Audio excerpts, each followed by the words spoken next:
Good morning, everyone, and welcome. It is 9:30 exactly, and welcome to the Peace River, Manasota Regional Water Supply Authority Board of Directors meeting. If you're able to stand, we're going to have the invocation by Commissioner Elton Langford and then the pledge. Let's pray. Dear Heavenly Father, we just come to you today and thank you for us being able to be here today and conduct the business of the Water Authority, Lord. We just ask that you would just give us the wisdom and knowledge to make the best decisions for this organization and to provide a precious resource to all of our individuals in different counties that we represent. Dear Heavenly Father, we sure need a little bit of rain, and I want to ask that you just send us some rain if it be your will. Dear Heavenly Father, you know our needs better than we do, but we sure are dry right now. We want to thank you for our men and women that protect us, both at the county level, state, federal level, and even our military men and women. We just ask that you would keep your hand of protection upon them as they do their best to protect us. We ask all these things now in Jesus' name. Amen. Amen. I pledge allegiance to the flag of the United States of America and to the republic for which it stands, one nation, under God, indivisible, with liberty and justice for all.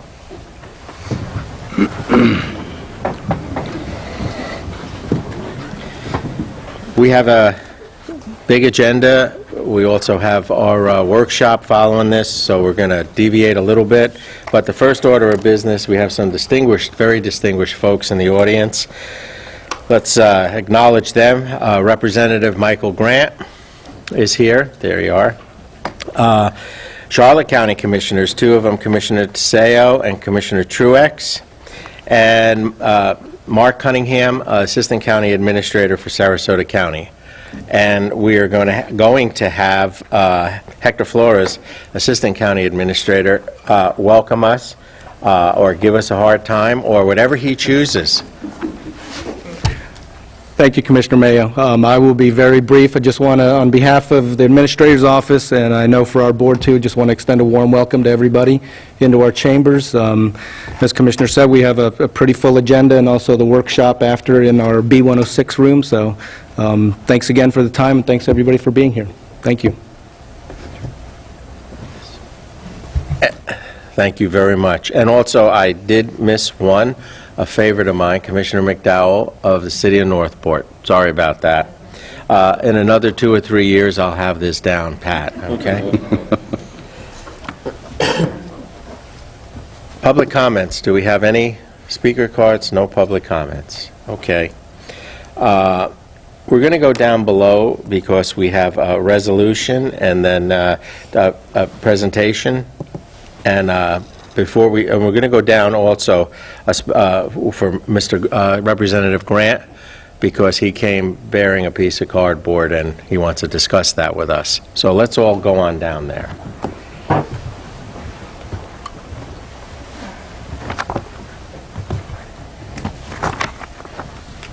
You got my list? No?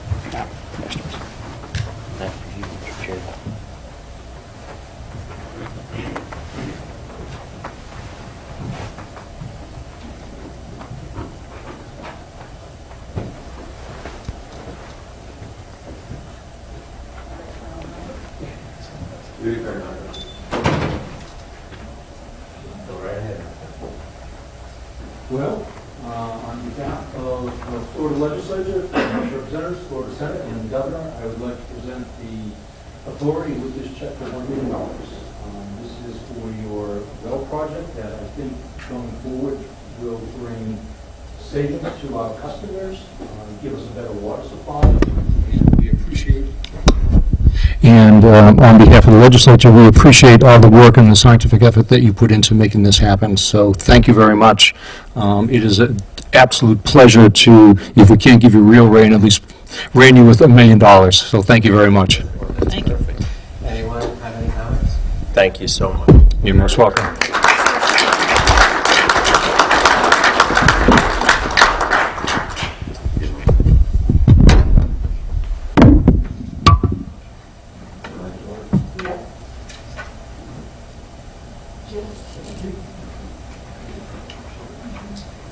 Recognition, who's going to do that?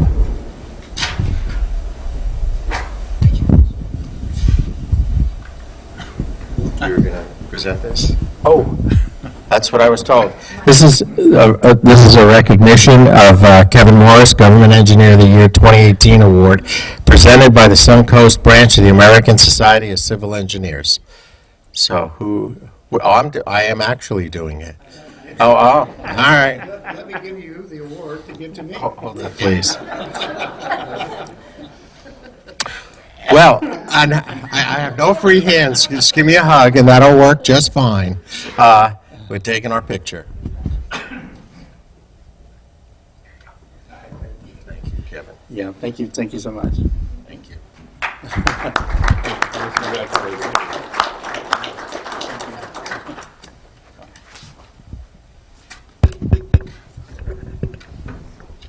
And I'll add to that, while Kevin is truly the engineer of the year, he does a lot more than just engineering. He does a lot of math counts and helping with high schools and junior high students and the rowing club. He just keeps totally busy with the activities of the community. So it's well appreciated. Thank you, Kevin.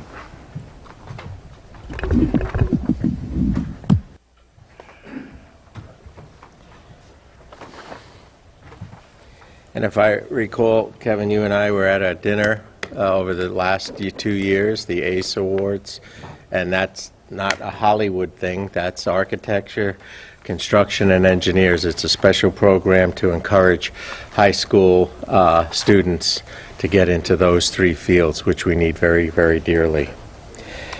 All right, the tentative budget. Pat?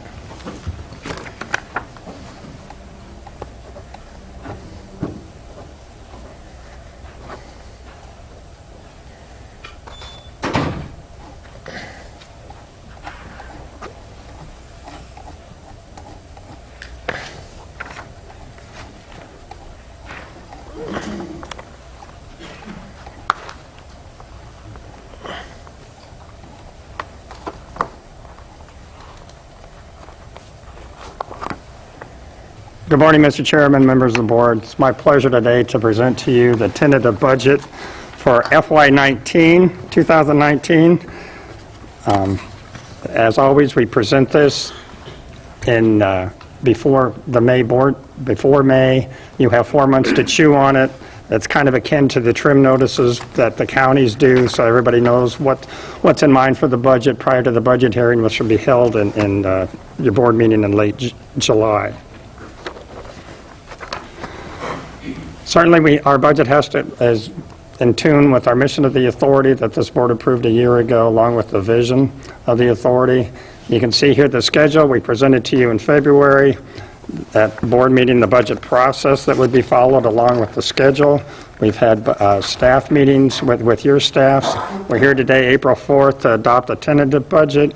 We will continue with discussions. You have another board meeting in May where you have the opportunity to have further discussions at the board level prior to July 25th, when there'll be public hearing and final adoption of the final budget. So they're in line, and the budget and all the documents will be available on our website for all, and especially the public, to review and analyze. So as you see today is just a summary of the budget. It certainly doesn't include all the documents that you've had and are posted on the website.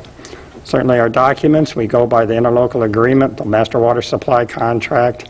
We have a resolution as to how we set forth rate-setting methodology. Also, we have the bond documents that we have to abide by, bond policy, budget policies established by the board, and certainly the strategic plan for the future of this authority that this board has adopted.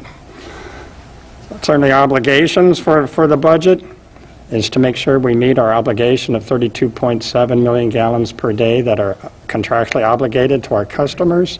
The demands that we received just past July annually accumulate to 32.8 million gallons a day requested. We have to also look at the long-term water demands into the future to make sure we stay ahead of the game.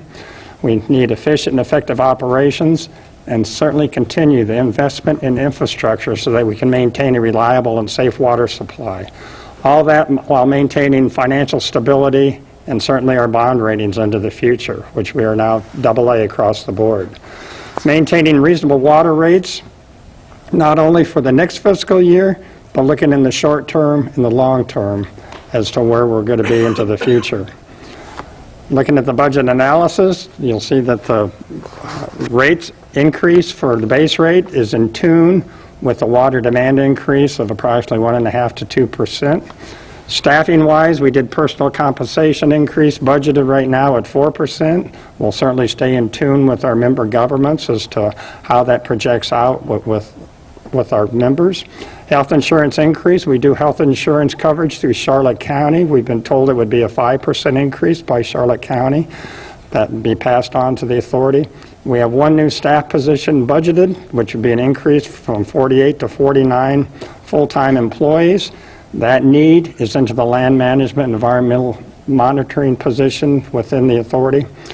Prioritizing R&R funding to maintain our infrastructure is certainly critical, not only for us, but in the region, the state, nationally. And to create a sustainable funding mechanism for the smaller CIP projects that we call as common benefit, projects at the Peace River facility that benefit all customers. And we'll have a further discussion on that in just a minute. And certainly we reflect grant funds for CIP projects, providing savings to our customers. And you just saw the $1 million check was certainly of great benefit to our customers, and of course our customers being the end result, the residents, businesses that you all serve. We are broken down into two. We are one big enterprise fund, just like your utilities. We have the administrative portion and the facilities, which is, of course, the Peace River facility, the operations, the technical services, construction services, and also the transmission pipelines fall within that. Certainly that is the biggest chunk of our budgeted monies. You can see here comparatively to what the current budget compared to what's proposed for next year. You can see there's an increase of $10.7 million. Don't let that alarm you. That is primarily, you'll see in the next few slides, projects, infrastructure. So you can see the differential in the administrative office and the facilities, like I said, that the facilities, the operations, infrastructure, expansions are the main cost of the authority. Certainly looking historically, looking at O&M, you can see that it's been fairly constant over the last 6 years. The non-O&M, which inclusive of debt service, R&R projects and that, you'll see there was a little dip in 2015-16. That's when we did some refinancing to benefit the financial obligations. But you can see that actually what we're proposing in 2019, if you follow the blue, it's pretty much in line with 5 years ago in 2014. So even though there's a little dip, we've caught up, and over that 5 years, the increase in water production has tremendously grown along with the growth of your counties. Looking at the water allocation set by contract and how the base rates calculated out, you can see that Charlotte County, Sarasota County maintain the largest portion of the allocated water, with Northport and DeSoto holding contractual obligations quantities.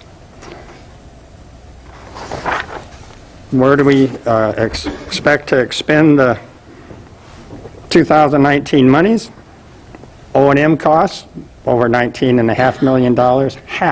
Half of that $19.5 million is cost of chemicals and power. So that is the biggest chunk of the O&M cost itself. The debt service, which is our bond payments, and projects. As I said before, that increase in our historical budget projects next year are the biggest chunk of increases. But along with those, we also have the county payments, which is inclusive of the DeSoto payment from when they were private utility paying taxes. We also pay Charlotte County because they are the holder of the 91 bonds for the original acquisition. Other costs, inclusive of the other of approximately $5 million, is a contribution to R&R, transfer to CIP, contingencies, and our debt service coverages. Where's the money come from? As I said, we are an enterprise fund, basically comprised of user pay, water sales. It's the biggest chunk of the money. I'm glad that the CIP funds, which are accumulated to pay for the projects that we showed on the prior slide.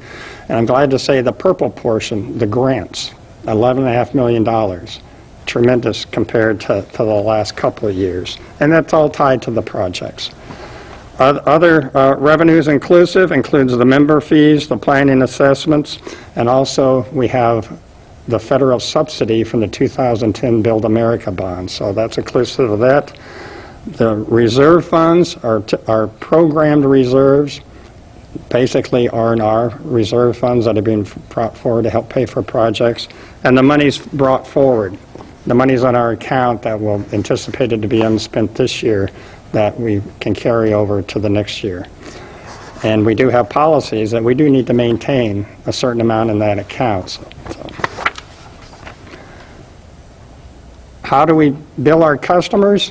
It's similar to exactly how you bill your residential users. We have the base rate charge, which is based on the allocation of our customers that you saw previously on the pie chart. And then we add the water use charge, which is the actual meter usage at $1 per thousand cost. We also have a conservation charge for exceedance that applies if the water allocation is exceeded by any customer. Our board had discussion of that last board meeting as to how we could adjust that language, and you see in our proposed next item of the resolution that we've implemented what was discussed at the last board meeting.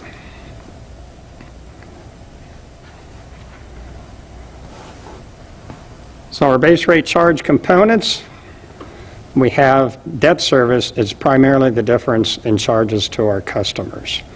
Each element of the Peace River facility, the original acquisition and the subsequent 2 expansions, the debt service is split proportionate to the participation by each customer within that. Pipelines, you can see there's a number of those. Each pipeline is contractually obligated to debt service or prepayments by our customers. So that is the difference between charges of debt service. All else, fixed O&M costs are common rated between the customer's water allocations. You can see here what the base rate charge has looked like over the last 5 years. You can see that, as I said before, in the 2015 timeframe, we did some refinancing, so there was a dip in the cost. You can see, though, that over the last 5 years, the actual increase is really less than 3% if you look at 2019 compared to 2014. So even though water demands have increased, water delivered has increased, the base charge to your customer base has stayed relatively constant. Even prouder to say that the water use charge, the charge per 1,000 gallons, 74 cents, has now been held constant for the last 7 years at 74 cents. So this is what's billed per every 1,000 gallons of actual delivered water. Going back to the budget analysis, we had in there the creation of a stable funding for dedicated infrastructure fund for smaller CIP projects for common benefit. This is a new concept, one that the need is now arised. That what is a common benefit CIP project? A partially treated ASR project is one that at the facility benefits all customers, not just individually by the component that was originally entered into. Maintenance building, filter covers, those type smaller projects that are benefit to everybody. We've not had a policy in the past. How do we get there into the future? It's a new element. People have asked, well, how did you do it in the past? We had a lot of the smaller elements embedded in the big projects. So with the Peace River option 2002, we were able to embed some small projects within that big bond issue. The same way with the regional expansion program 2009, we were able to embed smaller projects within the big picture.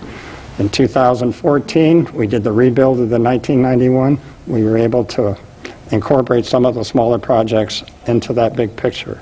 We don't have a large looming project within the next 5-10 year time frame at the facility.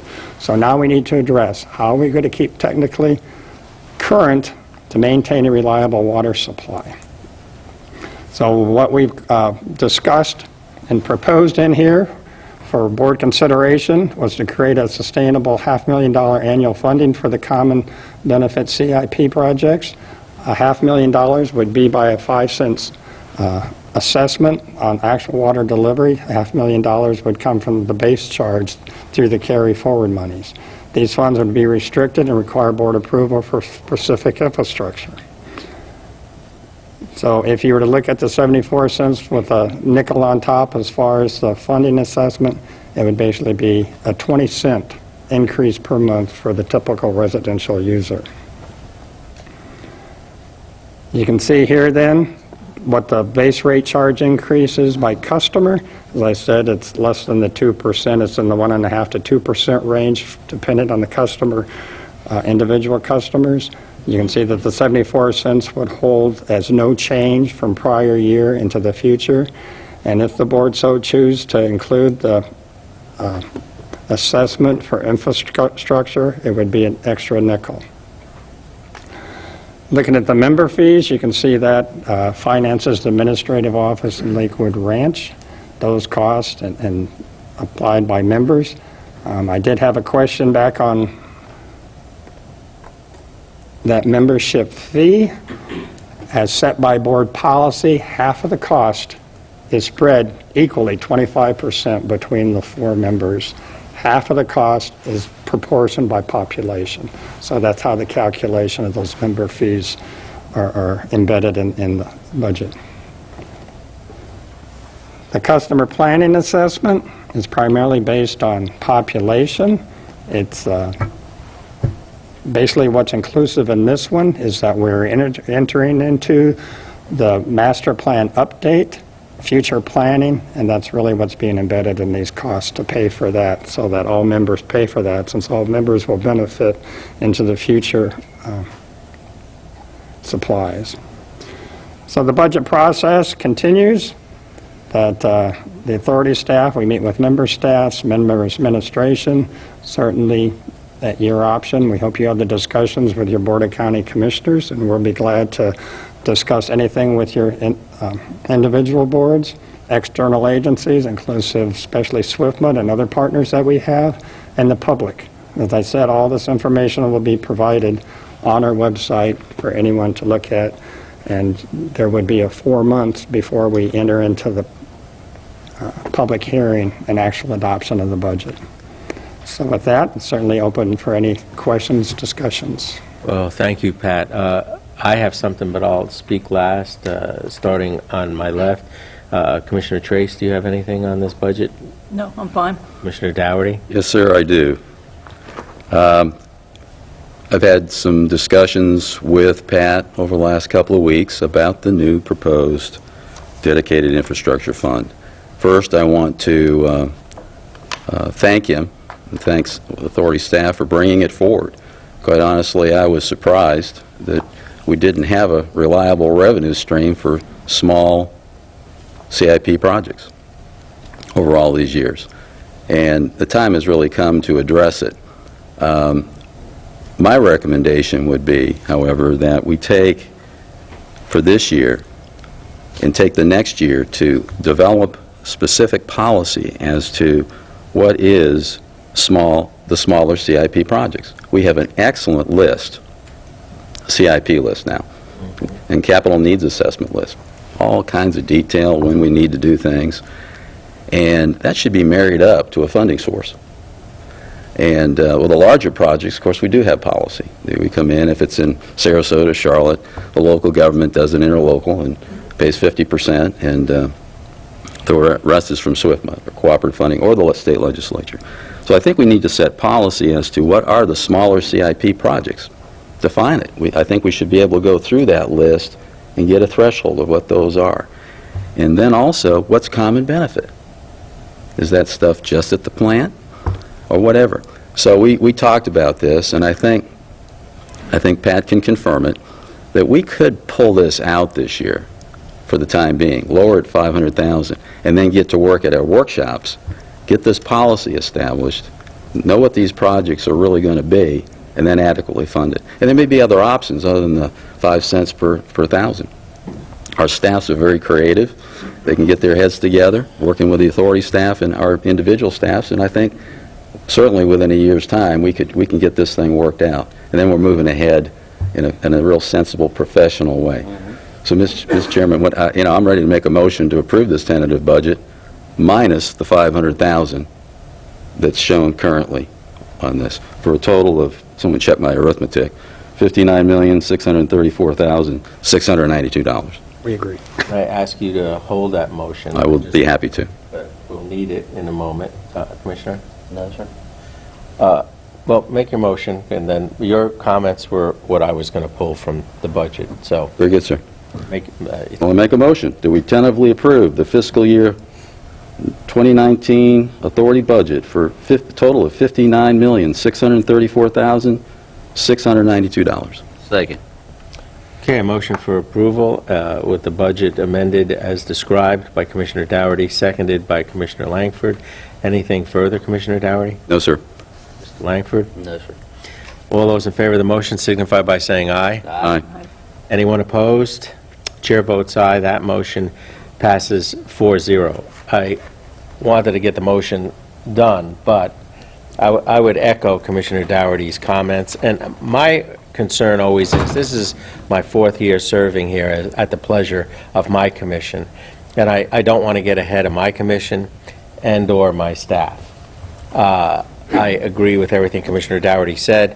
I think we can get through this first year, but what I'm going to suggest at this point is, because we have a lot of work to do on this line item, that perhaps for every meeting into the future, we set aside a portion of the meeting, even if we break out into a workshop format like we're going to do today, to drill down on this. Does that make sense to you, Mr. Lehman?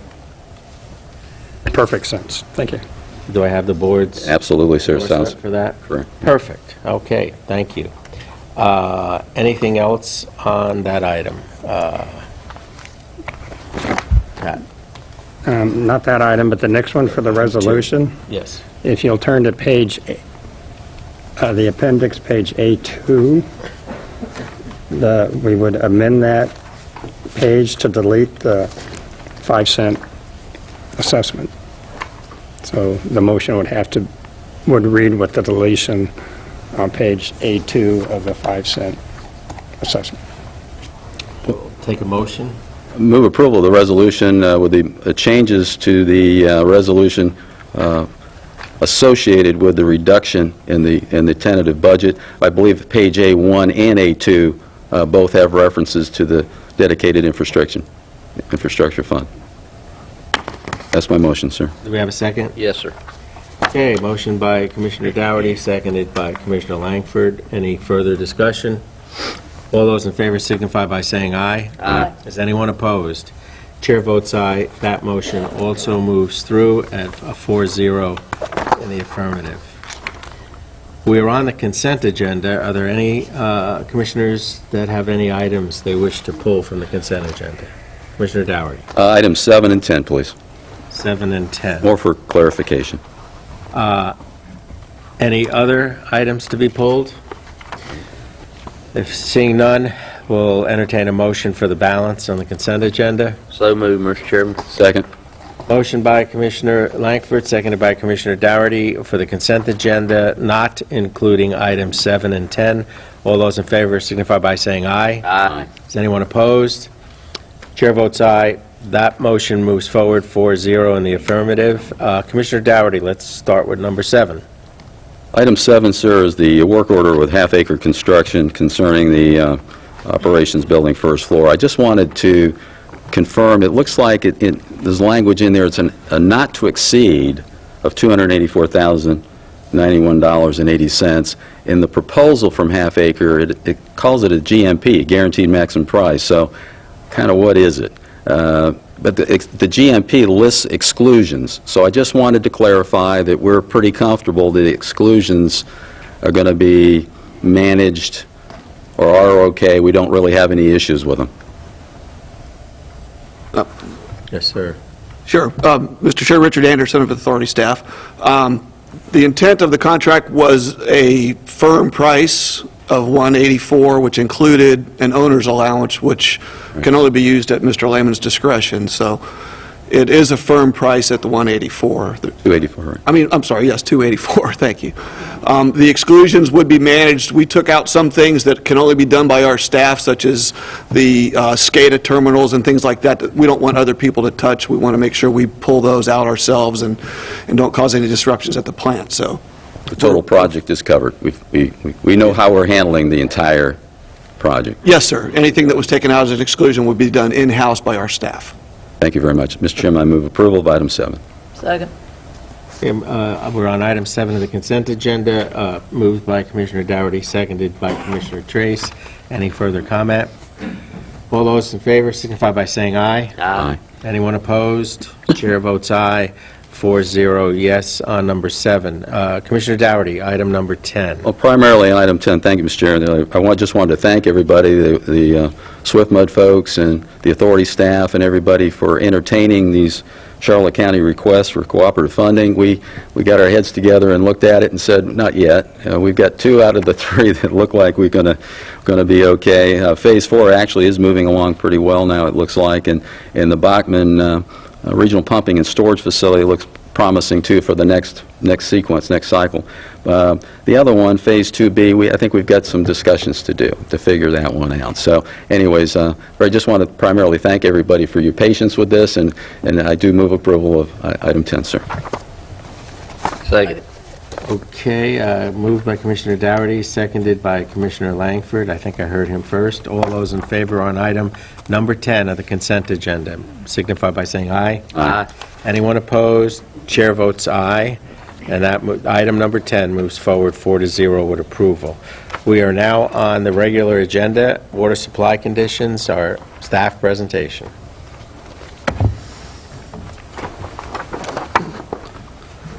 Thank you, Mr. Chair. Good morning again. Richard Anderson of Authority Staff.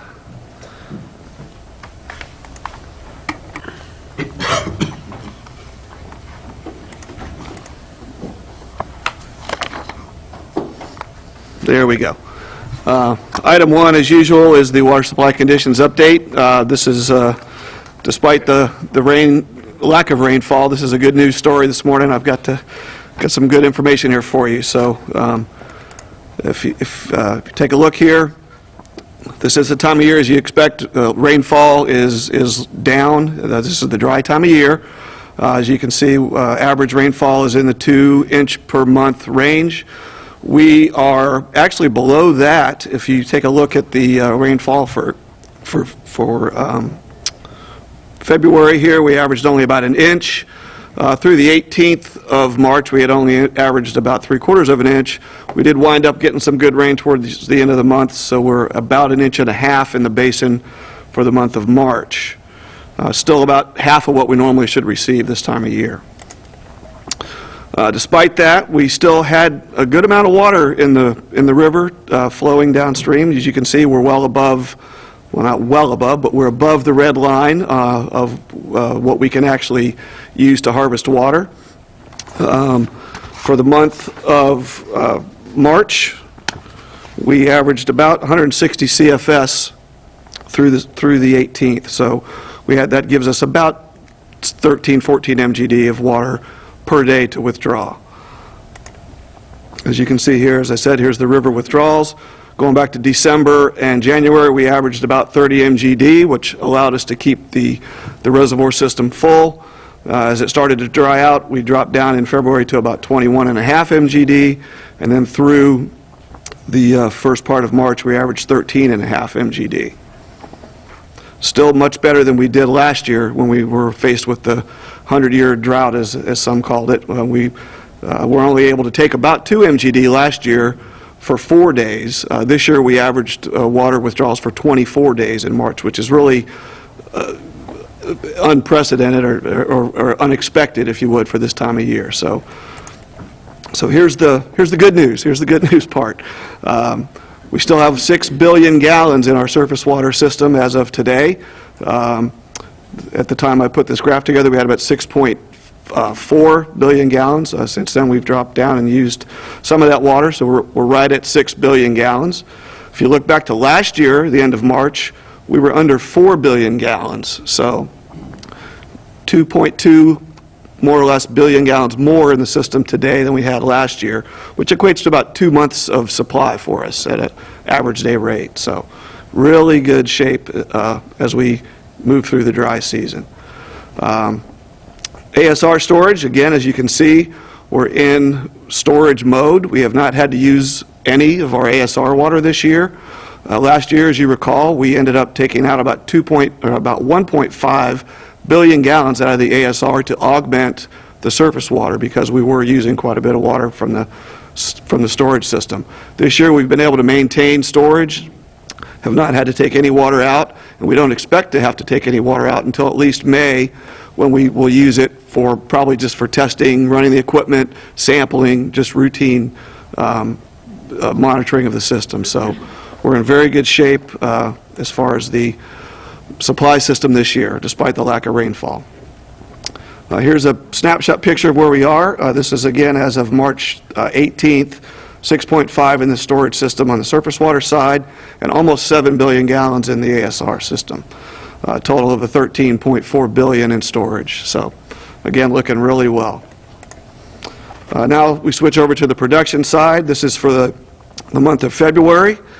As you can see here, the authority system in February, we supplied about 25.5 million gallons to the system. Your systems, your county and city facilities combined provided about 46.5 MGD. Total capacity was almost 72 million gallons for the month of February. About 3.7 of that was exported to non-authority customers by the Manatee County system. Total authority usage for all of our customers combined was about 68 MGD.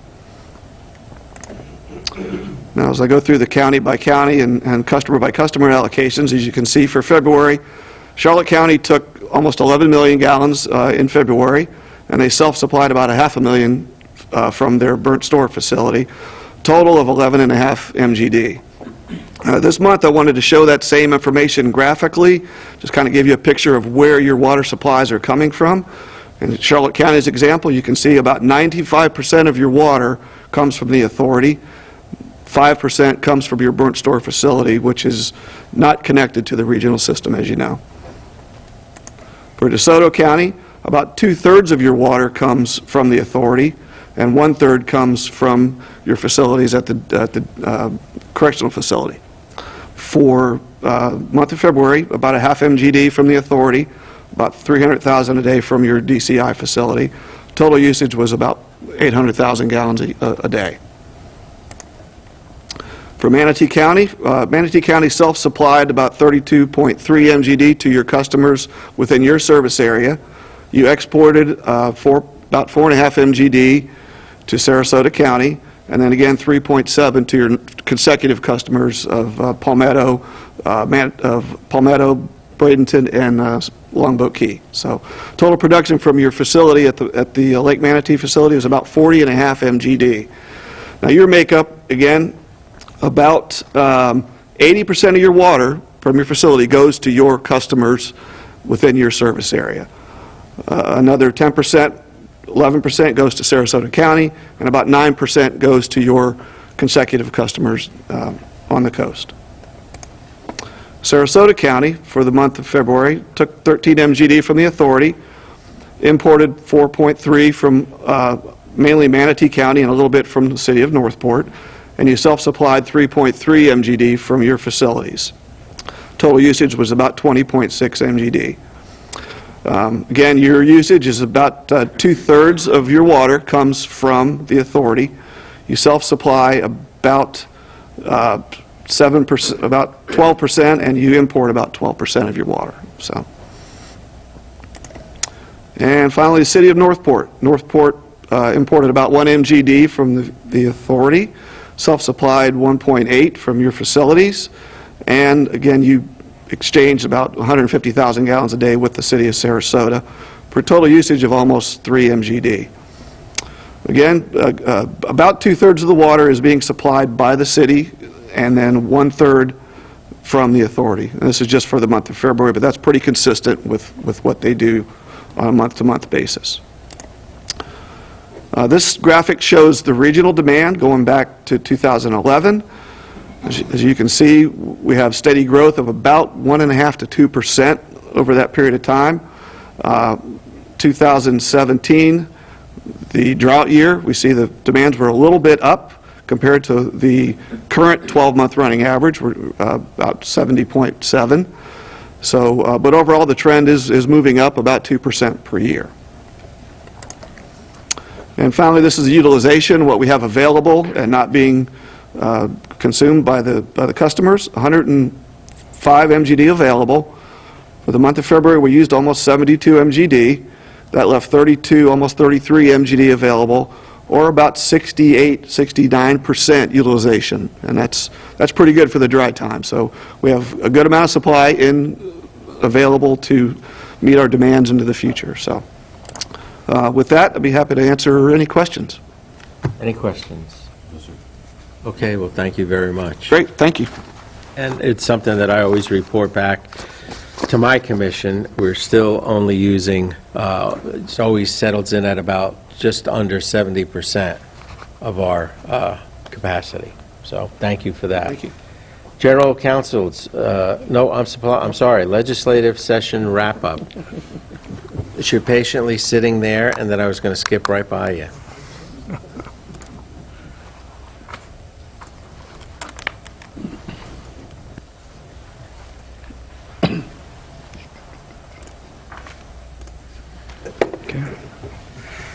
You can advance it with that.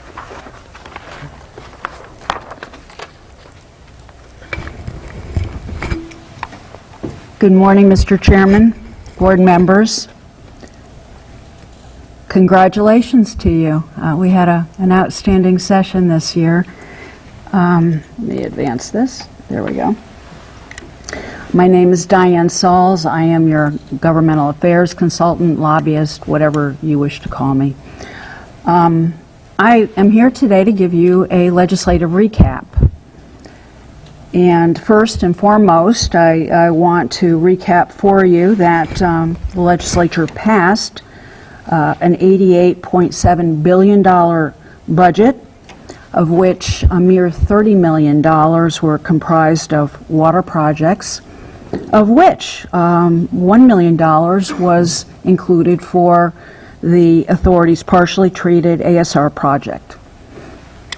Congratulations. Special thanks to you, Mr. Chairman. You played an integral role, and we greatly appreciate it.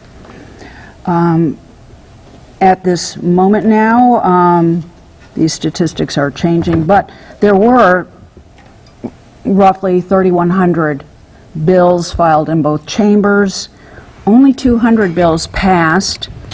Of those, 175 have been approved by Governor Scott. 18 bills are awaiting his action at this point in time now. All the Water Management District Governing Board members were confirmed by the Senate. And of note, I just want to mention a couple of interesting pieces of legislation in the hopper. There is a tourist development tax authorization for infrastructure. This was a very interesting new authority granted to tourist development boards, and the stipulation being that the infrastructure, including water supply development, must have a direct connection to the tourist industry. There is, at this moment, right now, on the governor's desk, an environmental regulation bill. It's gotten to be very controversial. It does include a reclaimed water offset impact clarification. House Bill 1149, you've probably seen some editorials on it. As we speak, there's a 50-50 chance that this bill may, in fact, be vetoed. We will report to you as soon as we know something there. We are not directly impacted by that legislation. There was a state assumption of federal dredge and fill permitting that passed, signed into law. The next stage is memorandums of understanding between the federal level and the state DEP, the Army Corps of Engineers, and so forth. And there was a Water Management District surplus lands bill that passed, which I know Swift Mud is very grateful for. Many bills failed. In fact, 3,000 bills failed. That's a big number. Ongoing, the Constitution Revision Commission is in full swing as we speak. They are meeting. There are currently 25 proposals being considered. Their Style and Drafting Committee is busy reworking, revising, and amending these proposals. The report is due to Secretary of State Ken Detzner by May 10th. And as you know, these are proposals which will find their way onto the November ballot. And it is an interesting process, to say the least. Crystal ball. We are likely to see a special session later this month, April 23rd. There is an outstanding issue on gambling, nothing that we have any connection with directly here. There is pending a $300 million Seminole Indian gambling deal. It's rather important. It will impact future budgets, and this is important business that will likely be taken care of later this month. It's also important to note there are 120 House seats and 22 Senate seats on the November 2018 ballot, 4 cabinet seats, including the governor's. As I mentioned, the Constitution Revision Commission proposed constitutional amendments will be on that ballot. And looking at it right now, we know that 2019 legislative session will come with a lot of new legislators, a lot of new freshmen. And we also know that many of the failed bills from the 2018 session somehow find their way back. So that's it for our 2018 legislative wrap-up. I would be more than pleased to answer any questions you might have. And again, thank you so much. Do we have any questions for Ms. Saltz?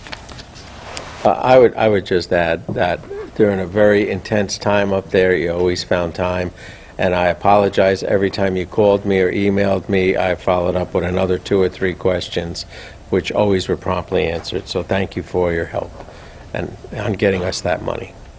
My pleasure. Thank you very much. Okay, now we are at the, I was eager to hear you, so now we're on the General Counsel's report.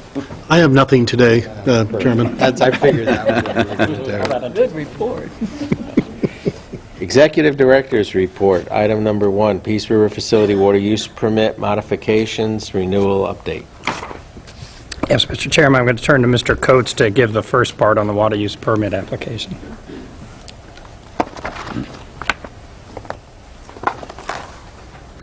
This is good news. Mr. Chair, Board Member Mike Coates and your staff. I'm going to take the first part of this on the water use permit modification renewal update. And Pat's going to talk a little bit about Tunnel and Hammett. As you're aware, there are a lot of projects. As you're aware, there are a lot of projects that are planned for the future at the Peace River facility that rely on us getting this water use permit modification and renewal. And the renewal and modification would involve being able to take more water off of the river. It also involves a longer permit, up to 50 years, and there are a couple of other modifications associated with it as well. The projects that rely on that really include the raw water ASR project, being able to put more water into the ASR system, an expansion of that system in the future, an additional reservoir on RV Griffin, and expansion of the water treatment facilities to support the additional production of water and allocation to our customers, and a brackish groundwater RO facility for which raw water also ties into this project, because we would have to mitigate the impacts of that brackish groundwater withdrawal by overcharging the groundwater system from river water. So these are all tied together. What I can tell you today is that we got a draft permit from the Water Management District. We, in fact, just received the second draft of it yesterday. It does include the 50 years. It does include the 258 million gallons a day, max day quantity off the river. They didn't take the face quantity off of the permit. What we have today is 34.7, but they increased it to 80 million gallons a day, which is, that'll work. That'll work just fine. It's certainly enough water for us from this facility in the future. So that looks like it's going to go to SwiftMud's board in May for their action, and we'll keep you posted on how that happens, but everything's going in the right direction. Any questions on this? Sounds good. That's very good news. And then we're going to follow up with the next component of that with the Orange Hammock update. As I always like to refer to life at the authority as before the reservoir, after the reservoir. 2009 was an amazing year. After the reservoir, Richard can stand up there and tell you, thumbs up, you have water supply for the future, no worry. How did we get to that? It was a long process. It started back in 1992 with the acquisition of the R.V. Griffin property by SwiftMud, and in partnership with the authority that it be bought with the intent of water resource development. Certainly, fast forward into 2009 to see what it looks like 15 years later. It took that long, but somebody planted the vision, somebody planted the seed with the acquisition of that site with the intended purpose. And now we live that vision and proud of it. Certainly the authority, we manage all the land in return for the building of the reservoir and property that SwiftMud bought. That not only includes the reservoir, but we have the ASR well fields. We have our mitigation site there for the reservoir. You can see on the blue up on the top portion. That was a tremendous, tremendous cost savings to be able to mitigate on that site, on property by SwiftMud, rather than have to go out and buy mitigation credits off-site, which would have been many millions of dollars. We also have cattle leasing for grazing. We have horse trails and passive recreation available on that property. We even have a model airplane club that utilizes part of that property. So we have transformed not only from a water supply agency to a lot more involved in land management. So looking to the future, I think of last year we had a trio of consultants with different expertise. We had Earth Balance on the ecological side, we had Progressive Water Resource on the hydraulic side, we had HDR on the engineering side. Take a look. Can we build more reservoirs on the site of the R.V. Griffin property? And the answer was yes. And this is, of course, a high vision level look at it, but it plants the seed for the future. If you were to duplicate that reservoir, yes, you can build another reservoir under the same conditions as what we just built in 2009, which can supply more water into the future. And as Mike said, tied with a water use permit, meet demand needs way, way, way up to meet your customers' needs. So look at the next slide, Orange Hammock. I know it's been talked about for the last 3 years and even longer than that if you're really an old-timer. But certainly you can see that the seriousness of acquiring Orange Hammock, which is about 9 square miles, equal in size to the R.V. Griffin. And you can see it's on the very eastern part of Sarasota County, actually located within the city of Northport. But it borders right up to the R.V. Griffin, so it becomes to our advantage to be an environmental buffer, and plus other advantages we'll tell you in a minute. But certainly the acquisition of that property has been endorsed by the authority. All 4 counties sitting up here, your Board of Commissions endorsed it with letters. The city of Northport endorsed the acquisition. So it's got true regional support. So looking at the next slide, how would that all fit together? You can see there how that borders right up to the R.V. Griffin property.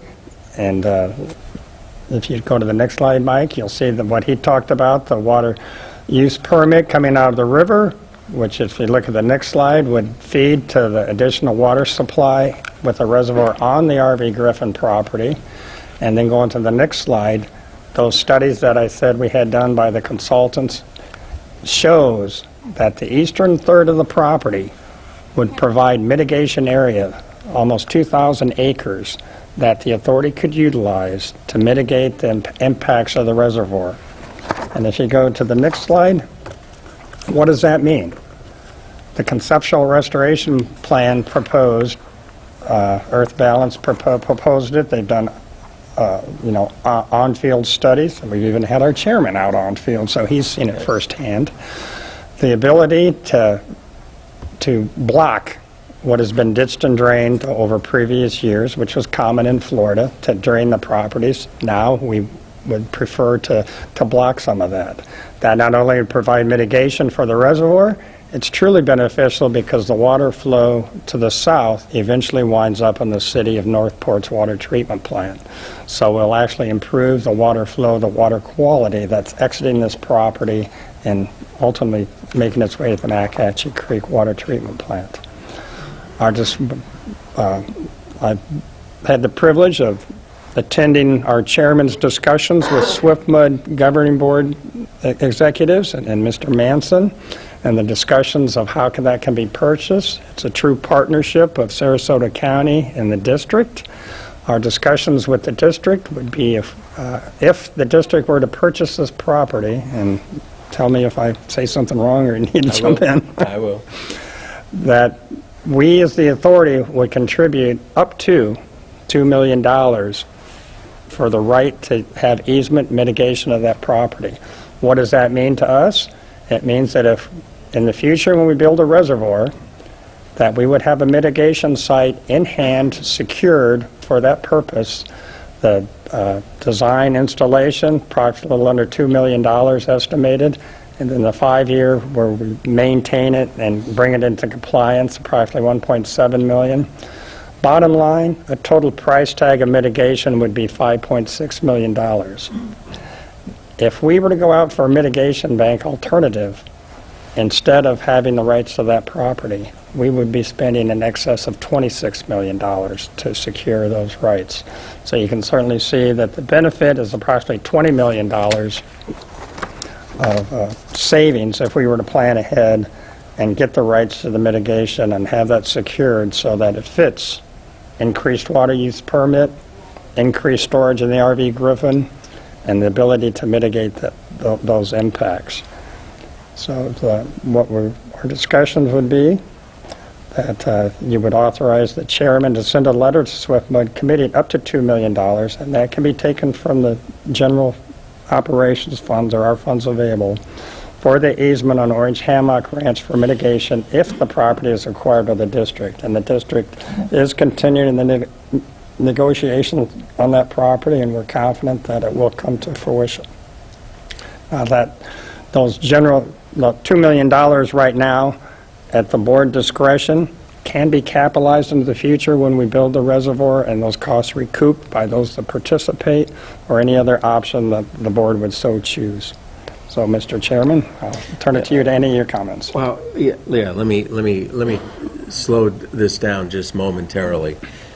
We've been at this a very, very long time, and it was done, our staff and the 3 consultant teams have been working on this for several years, including the permit, which we hope to see approved at SwiftMud's May board meeting. And it was staged very carefully, getting buy-in, unanimous support from all those jurisdictions, as you saw on that slide. Number one, I'm going to say probably for the 15th or 16th time, Pat always teases me about this, but this authority has no desire to place another reservoir on Orange Hammock, nor does it have any desire to take any of the, I used to say possible, very probable, potable surface water supply in a much better shape that is going to continue to flow south to the Snover Canal and from there to Northport's water treatment plant. All this has been done very carefully and logically, and to build that reservoir, as Pat described, it would cost us, the new reservoir, we'd have to go buy from some source about $26 million worth of mitigation credits. So coming up with this plan, solve that at a much, much reduced cost. I would ask this board for their comments on, and a motion eventually, after you have comments, on how we proceed here. Mr. Chairman. Yes, sir. Excellent plan. It's been the process has been very well thought out. Great long-range planning option for us. I mean, the cost benefit of this is obvious, as you said, Mr. Lemon has said, it's going to be a lot of money. These are conceptual numbers, of course, at this point, but very, very, very, very close, and it's going to be a tremendous savings to go this route. And I'm ready to make that motion whenever you want it, sir. That's fine, sir. I will move that we authorize the chairman to send a letter to the Southwest Florida Water Management District committing up to $2 million from the General Operations Fund for easement on Orange Hammock Ranch for mitigation if property is acquired by the district. Second. Okay, we have a motion on the floor. It's up on the screen by Commissioner Dougherty, seconded by Commissioner Langford. Any further discussion? Yes, sir. Hearing none, we'll now vote on it. All those in favor of this motion signify by saying aye. Aye. Anyone opposed? Hearing none, the chair votes aye. That motion, which is a very momentous time for this authority, passes 4-0 in the affirmative. Anything further on that? Mr. Lehman? That's it. Thank you very much. And I would just say, it's so easy for all of us to comment that we're only using, I think today's number was 68% of our production capability. But this takes us way into the future, a 50-year permit, a third reservoir, more ASR. And we're now at the point of doing what all those people before us did to make our lives so easy when we sit here and every other month get these reports that we have ample capacity. With that said, thank you all very much for that. The routine status reports just require a motion, Mr. No, they're provided for information. If anybody has a comment or question, our staff is available. Okay, no questions on that. And now we're at board member comments. Let's start with Commissioner Trace. No, I'm still here learning and trying to absorb everything, and you'll be hearing more from me in the future. Oh, boy. All right. That's good. Commissioner Dougherty. Thank you, Mr. Chairman. Yeah, great meeting.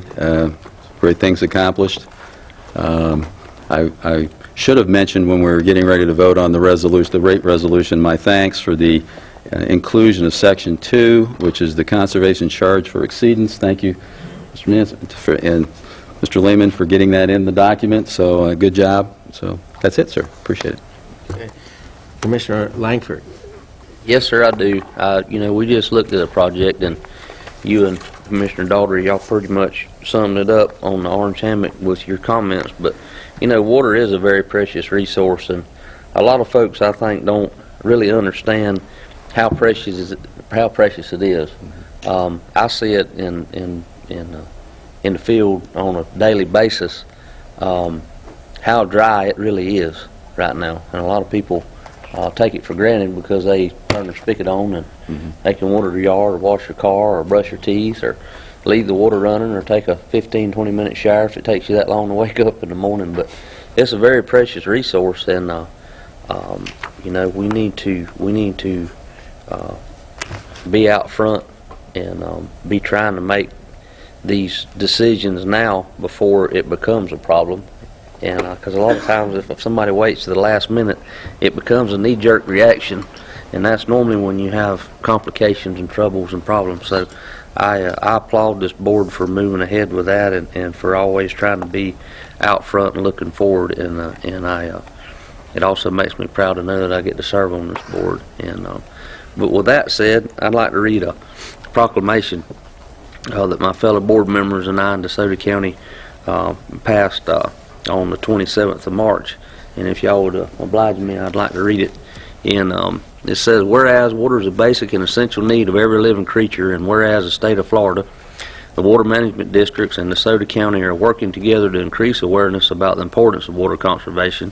And whereas DeSoto County and the state of Florida has designated April, typically a dry month when water demands are most acute, Florida's Water Conservation Month to educate citizens about how they can save or help save Florida's precious water resources. And whereas DeSoto County has always encouraged and supported the water conservation through various educational programs and special events, and whereas every business, industry, school, and citizen can make a difference when it comes to conserving water, and whereas every business, industry, school, and citizen can help by saving water and thus promote a healthy economy and community.